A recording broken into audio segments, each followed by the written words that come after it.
welcome back to Real Reviews. This is Cody Williams. We're talking about the movie Terminator Dark Fate.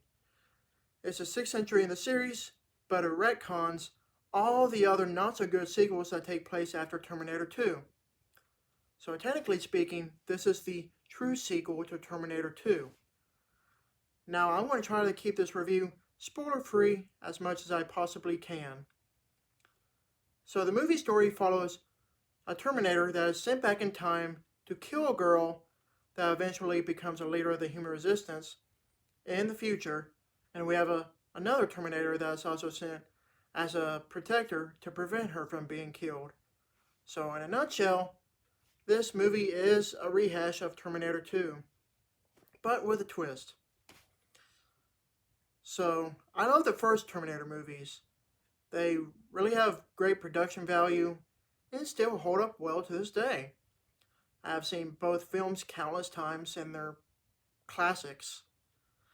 Filmmakers have tried to make sequels that chronologically take place after the second film, but to be honest, they all suck. And that's including Rise of Machines, Salvation, and Genesis. Now, to be honest, I just like to act those movies were never made. They're just so terribly done.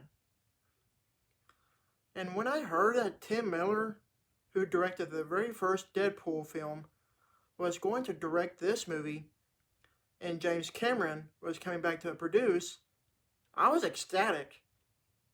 I was thinking, with the both of them working together to make a new Terminator film, it would bring back my hopes for an actual good Terminator sequel. But after seeing this new movie, I was not satisfied one bit. It's not as bad as the other lackluster movies, but it's bad. See, there is a bold decision that was written into the movie during the first 5 minutes. It makes a very blatant disregard to the very first 2 movies, while making everything that happened in those movies just pointless and just threw it out the window. So of course it's going to make people mad, including myself.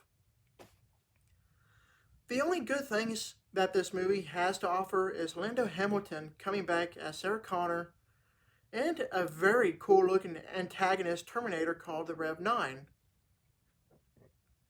The Rev 9 Terminator has your typical endoskeleton and a liquid metal skin that is reminiscent to the T-1000 from the second movie.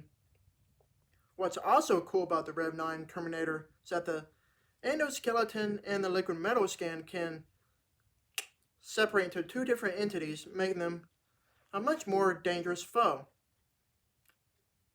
But the over-the-top action sequences in this movie were a little too much for my taste, and it just really broke the immersion for me. In the first 2 Terminator movies, yeah, they had great action scenes, but they were more grounded and more believable in a matter of speaking. Okay, get this. They even try to emulate scenes from Terminator 2 and Rise of Machines. And that's just lazy writing if you ask me. Now of course I get that Arnold Schwarzenegger is synonymous with the Terminator series, but I felt he was just shoehorned into this movie. His character felt like an after-the-fact addition and was poorly written into a comedy aspect of the movie. This movie really tries to take itself serious, but in the end, it just felt silly and wasn't very compelling at all. This is a very forgettable movie. I give this movie a C-. Thank you for watching, and don't forget to like and subscribe to my channel to keep up with my real reviews.